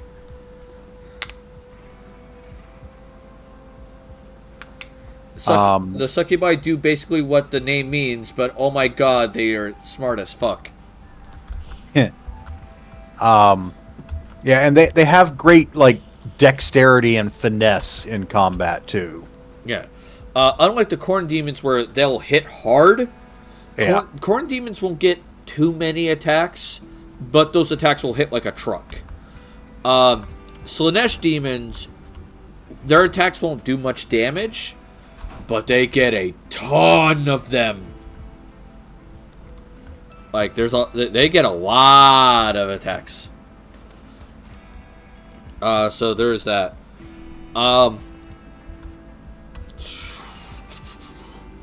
Trying to think if there's anything else about Chaos I wanted to go over. I don't know. I can't think of anything else right now for... So we need tanks. Yes, you need lots of tanks. Nadja, did you have any questions about the forces of chaos?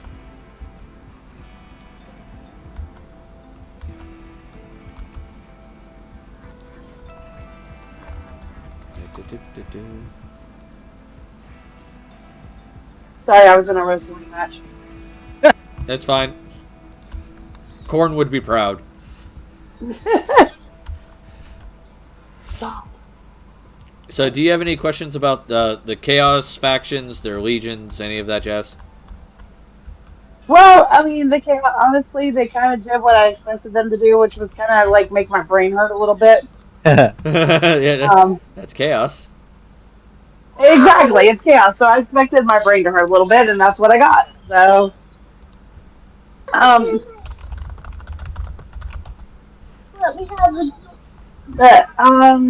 I think they're fine. I just, you know what? I want someone to love me just the way I am. We just got that. I'm trying to... Oh, excuse me while I choke on my lungs here. Alright. I'm trying to get a list of the 20 chapters. There we are. That's what I was looking for. God damn it. Because I feel like we could do a nukes, tanks, napalm, the Sarbama, the moon. Wait, what? How? What is this? Alright. So, because we still got half an hour, roughly, I feel like we could do a quick overview of the 20 Space Marine chapters and what they're about. Well, the 18 that we know anyway. Yeah, 18. All right. We've covered the Blood Angels pretty well. Yeah, we'll skip the Blood Angels. Blood Angels, by the way, are the 9th chapter. Yes. All right. So let's do these in numerical order then. Yep. First chapter, right. Dark Angels. Primarch Lionel Johnson. Their homeworld is Caliban. I think it's still around. Is it? It is not exactly. Okay, it went boom. It mostly went boom, except for the part of it that had the Dark Angels Fortress Monastery. So essentially there's a chunk of Caliban that's floating through space. Except there was a recent story where one of the Chaos assholes actually summoned the pieces of Caliban back together to pull a shenanigan. But, yeah. Oh boy. They are loyal to the Emperor. The Dark Angels are like they have that like Knights of the Round Table vibe to them.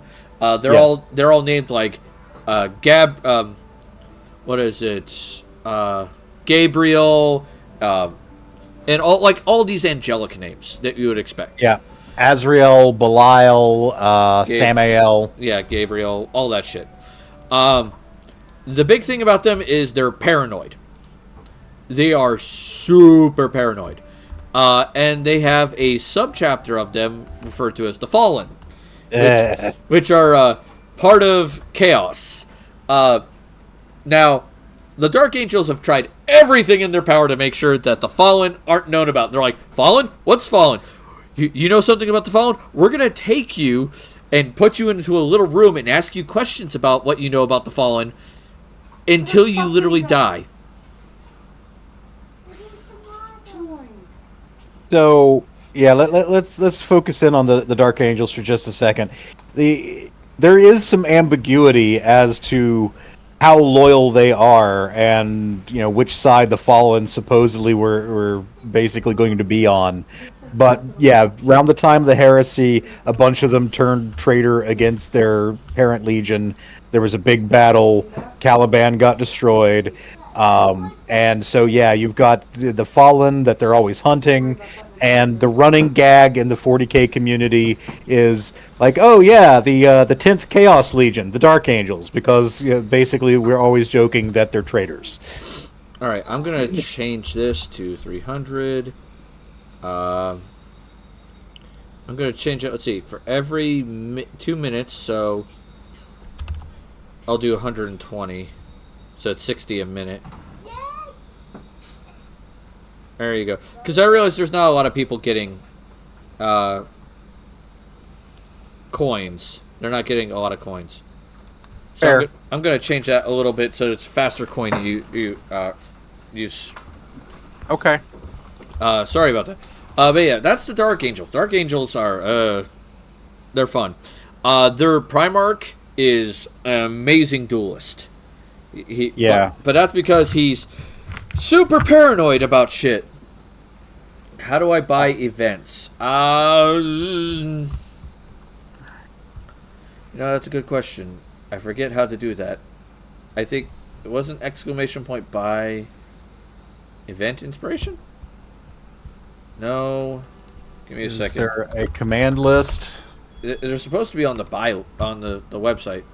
Balance, buy, instructions, mod info, gift coins, buy ticket. Okay, so it is buy for events. Yeah, but inspiration is 150. Yeah. Hey, let me try this real quick. Why didn't it show up though? It's saying no item by inspiration could be found. Why isn't that working?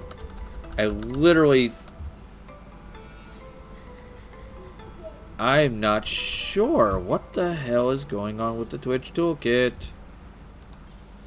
Let's see. Let me try one of the other ones. That's not it. Uh-oh, please don't lock up. Alright, Twitch toolkit. Command. JDM and I selected the same one for a test. Okay. So you can buy Traveler Group, but you can't buy Inspiration. Yeah. That is weird. Yeah. Yep. Okay. So we'll have to look into it later, I guess. Yeah. I'll explore into that and see what I can do. Oh, that doesn't have its... Oh, that's not good. They're just swimming up. Yep. Apparently my security has been removed in several areas and not been rebuilt. Hi, child. Please go elsewhere. Can you make my phone work? Okay. Hey, AP. Hey, AP. Rose, don't get on my bed. Not on my bed. Chair. Jesus. Brain. Alright, so that was taken care of. Hey, AP. Hopefully you're having a great night. Alright, so... Yeah, some of these don't have my... traps for the security. And I'm like, oh, that's not good. Because that should be a thing. Alright. Oh, crap. God dang it. Alright, so that takes care of that one. Yep, this one doesn't have it either. What the hell? This is weird. I don't know why it stopped doing this. Hopefully you're having a great night, AP. All right. So, do we want to push pause on the Space Marine overview then? Oh no, I can do it while doing this. The second chapter is not known. We don't know anything about it. So there's that. And then we get to the third chapter, which we did discuss a little bit today, but not a lot. And that's the Emperor's Children. Their loyalty, traitor. They're with the Chaos Gods. In this case, Slaanesh. I just got a turtle. Okay, I'll take a turtle. Turtle is fine. Yes. But they are a traitor legion. They worship Slaanesh. And oh boy, like I said, they're all about perfection, things of that nature. We did talk about them a fair amount today, I feel. I don't think like we need to go too heavy into them. No. All right. The next one is the Iron Warriors. Masters of siege warfare and fortress defense. Yep, and some of the saltiest bitches this side of the galaxy. Yeah, just real miserable, whiny assholes. Noteworthy in the tabletop game in that their stuff tends to be very plain, like metal colored or gray, but with hazard stripes. And there's at least one player in the local scene who just does immaculate hazard striping painting on his stuff. So very, very nice to see that. Oh yeah.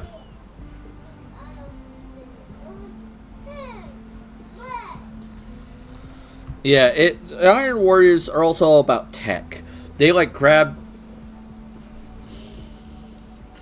Not all of the events are going to work, JDM, and I do apologize.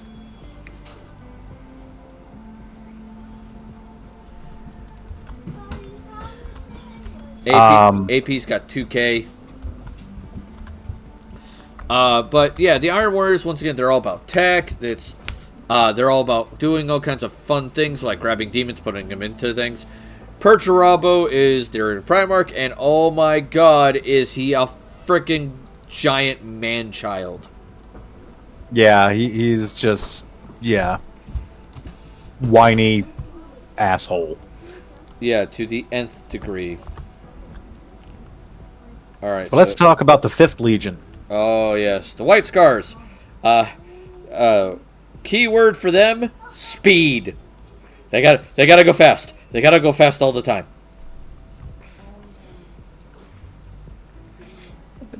So the White Scars can be thought of as like space Mongols. That's kind of their aesthetic. They have a lot of biker troops. And just really fun legion. Their master their Primarch is Jagati Khan. Khan is the title that most of their leaders use. Like I said, master of mounted warfare, usually on bikes, and great in a melee scrap. Oh, yeah. By the way, JDM, those were unfertilized eggs, so they won't hatch. I'm going to use them for food. But yeah, they are very quick, very all the time. They have this need to go fast. Yeah, the only thing I don't like about the White Scars is that their primary armor paint scheme is white, and for a variety of reasons, white can be very tricky to paint in miniature paints, just because it tends to be a clumpy, difficult paint to work with because of the particular pigments that most use. Oh yeah. Not to mention, they have streaks of red on them as well, which that'll be important later when we talk about the orcs. Because that's a thing. Yeah, we'll get to the orcs. We'll get to the orcs eventually. Chapter number 6 is the Space Wolves. All right, if you want Vikings in space, you play the Space Wolves. Also sometimes referred to as the furry Space Marines. They have a lot of wolf motifs, leading to such jokes as, you wolf your wolf hammer with your wolf and wolf. Just because everything has wolf in it. Yeah. Oh god, it has everything. What would I say? I think I looked it up at one point. How many units actually have the word wolf in them? I think it's like 19 units in their book. Could be. Have wolf. It's like, what the hell, dog? The Space Wolves, like the White Scars, are loyalist, and their Primarch is Leman Russ, who is basically a big badass Viking dude. They also kind of have a unique thing in that basically right after the Heresy events, Leman Russ and his leaders of the chapter basically said, you know what, we got to go do this thing. We'll be back at the moment of your greatest need, but until then, you guys figure it out. And they just kind of fucked off. And one of the people who stayed behind is still alive. He's in the body of a dreadnought, a space marine machine that has life support but still allows someone to fight. But he is Bjorn, the Fell-Handed, and he was there 10,000 years ago when Leman Russ left. Yeah. And he is still around waiting for him to return. So come back, homie. But, you know, it is what it is. We're hoping. Let's see. Oh my god, so many fertilized eggs. I'm gonna have a fucking army of cobras. For number 7, we've got the Imperial Fists, who are basically the chief rivals of the Iron Warriors for the Siege Warfare and Defense Department. Yep. Also fun because they're painted yellow, which is usually an interesting, challenging color to get to layer correctly. They are loyalists, led by... Go ahead. I was going to say their Primarch is Rogel Dorn. Yep. Imperial Fists are like if... How do I put this? Dark Angels is if you want the like Knights of the Round Table. Emperor's Children is if you really want to go extra on everything. Iron Warriors is you want tech and you don't really give a shit about anyone else who doesn't use it. White Scars, you want to go fast. Space Wolves, you want to just run into melee and fight things. And Imperial Fists is you want to be your stereotypical Marine/Army guy. Like in behavior. Yeah, that's fair. And Rogel Dorn is also like Khorne in one way. Rogel Dorn won't lie to you. He is not a deceitful sort.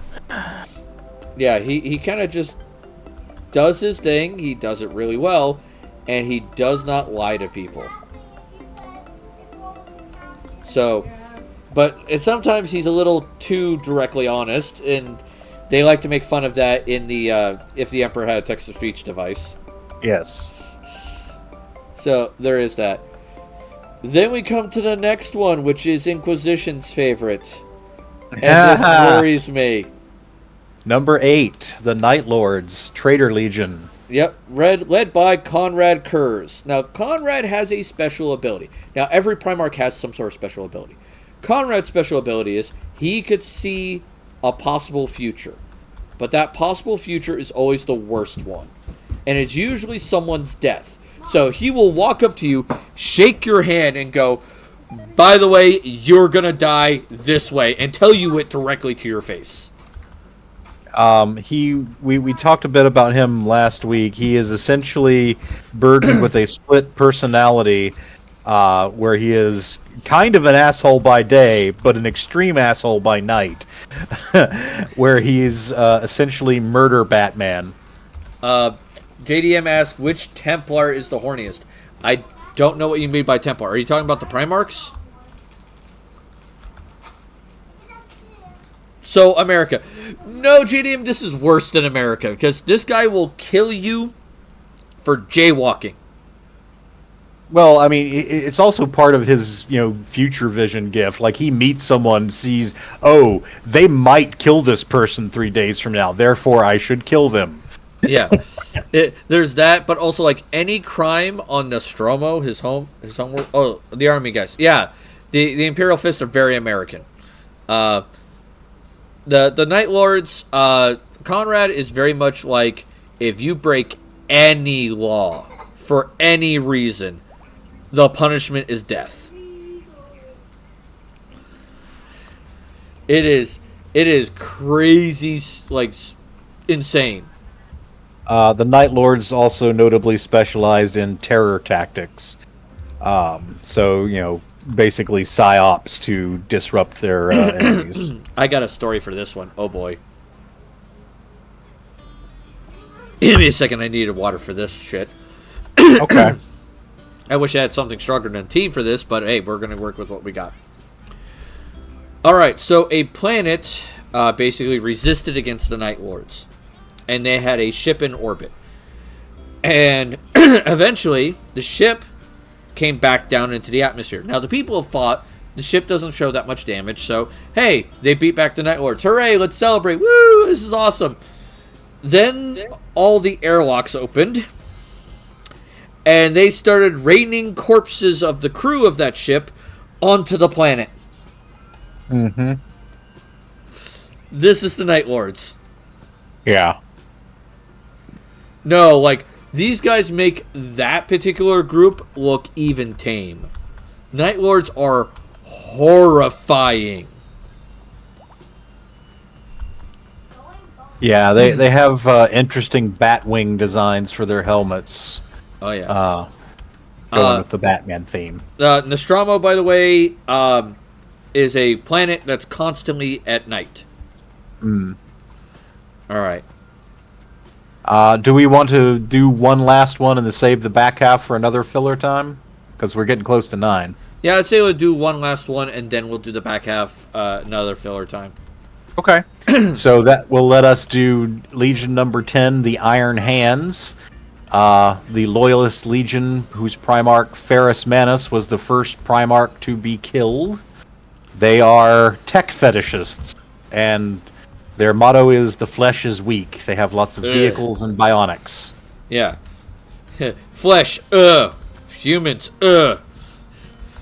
Like, out of all the Loyalist legions, I feel like the Iron Hands are the ones who care about humans the least. I mean, yeah, it's certainly not high on their concerns. It is terrifying, some of the shit they do.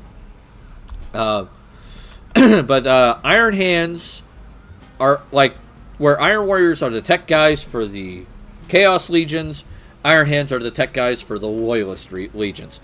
The two do not get along, but they don't hate each other. Iron Warriors' hatred goes strictly for one chapter, and one chapter primarily. The Imperial Fists. Yep. Yeah. Rogul Dorn and Perturabo have a massive hate boner for each other. It's worth noting that the Iron Hands are frustrating to paint sometimes because their primary armor color is black. And black is tricky to get right just because it doesn't leave you a lot of distance to shade down. So, yeah. Yeah. But, yeah, they have black and white designs, lots of gears. Oh, yeah. It's a fun time with them. For the longest time, they were the only Loyalist chapter, if I recall correctly, that did not have a named character with a model. But that changed, I believe, in 9th edition. It might have been late 8th edition when they finally got a named character, Tech Priest. Or Tech Marine, I should say. Tech Marine, yeah. Iron Father Pharos. Yep. So, with that being said, Naja, how do you feel about what you've learned today? I actually really enjoyed today's lesson. It was a lot of fun. Like I said earlier about picking Asteroid, did exactly what I expected it to do. Yeah. And then, of course, there's the 10 Legion overview that we gave as filler. We have the other 10, we have the other 10 to do next time we have filler. Yes. So there's that. And then maybe at some point we'll do like a big like actual episode going through each one separately. But with that being said, what 4 topics do you want to learn about 40K this time? Or do you want to put on the list? I want to put Tyranids on the list. What was that? I want to put Tyranids. Is that Put the right word? Tyranids. Tyranids, okay. Yes. I want them on the list again. I know they're probably not going to win, but I want them on the list again. That's fair.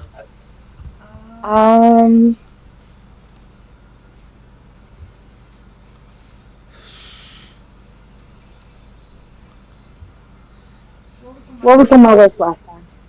On the last one, we had Eldar and Dark Eldar. We had Necrons. The winner was Chaos Gods and the Warp.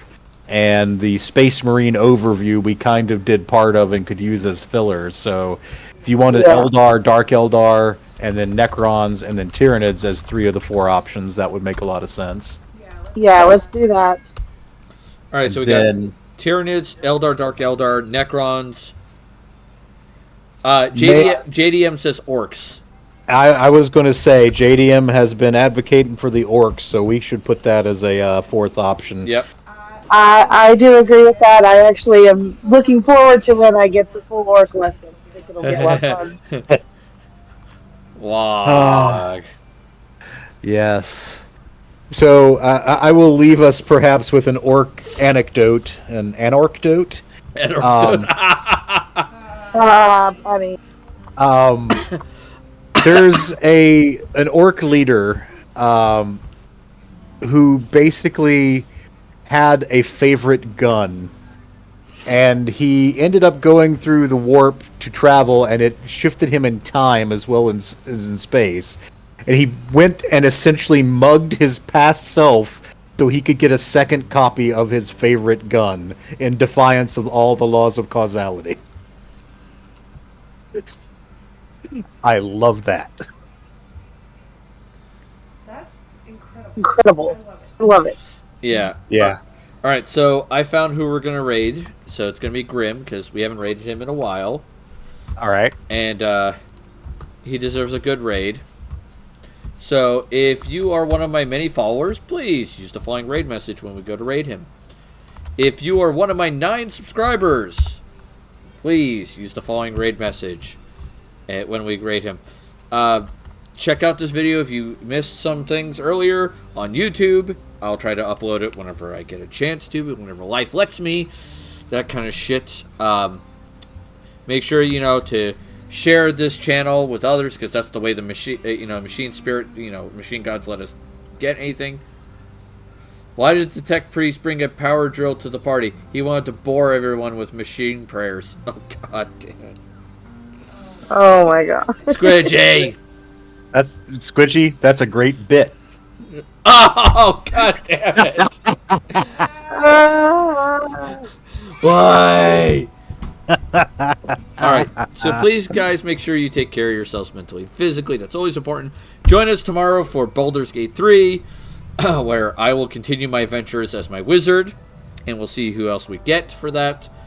And I know that you come to my wonderful Resplendent Tavern for the witty banter, but you stay for my fuck-ups, and AP just lit the tavern on fire, so I better go get the golems to put that out. So till then, please stick around for the raid. Until then, catch you tomorrow. Toodles. Toodles. Make him feel special.